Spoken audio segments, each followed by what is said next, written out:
Hello family, we are now up to day 4 of our Book of Mormon reading, and if you're still here, I'm so glad. Keep plugging along with me, I really appreciate it. Today we're going to be reading about the 4th chapter of Nephi, about where Nephi is told by the Spirit to slay Laban. And that's a kind of a concerning part of the Book of Mormon for a lot of people, and I know I have thought, why is that there, and why did it have to happen that way? And I've since really appreciated that chapter in the Book of Mormon and the way it talks about how the Spirit works. And I really see some parallels to how the Spirit works with me and how it was speaking to Nephi. It told him, and he shrank back from it. It told him again the same words, and then he starts to think, and then it tells him again. And then you see the light open up, and he realizes that if this blessing is going to come to pass, he needs those brass plates. The Lord brought him into his hands. This is how the Lord works. And he was able to do that really hard thing.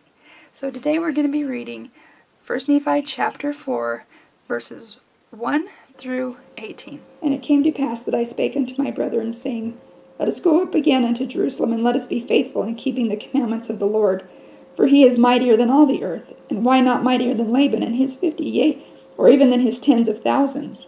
Therefore let us go up, let us be strong like unto Moses, for he truly spake unto the waters of the Red Sea, and they divided hither and thither, and our fathers came through out of captivity on dry ground, and the armies of Pharaoh did follow, and were drowned in the waters of the Red Sea. Now behold, you know that this is true, and you also know that an angel hath spoken unto you. Wherefore can you doubt? Let us go up, the Lord is able to deliver us, even as our fathers, and to destroy Laban, even as the Egyptians.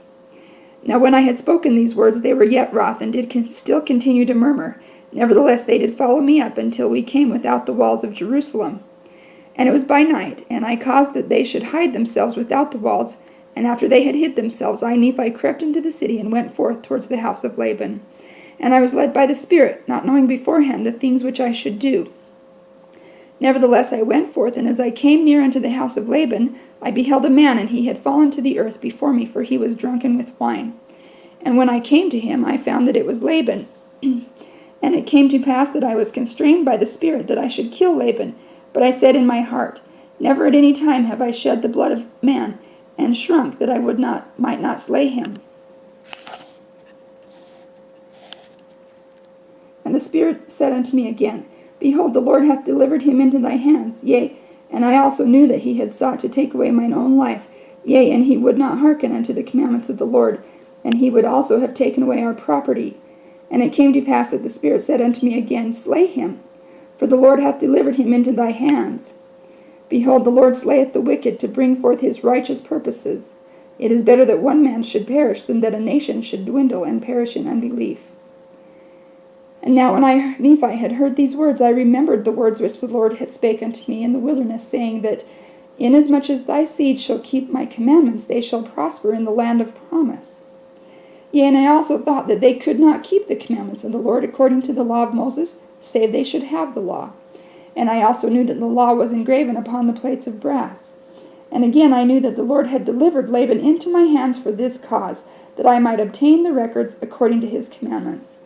Therefore I did obey the voice of the Spirit, and took Laban by the hair of the head, and I smote off his head with mine own sword, with his own sword.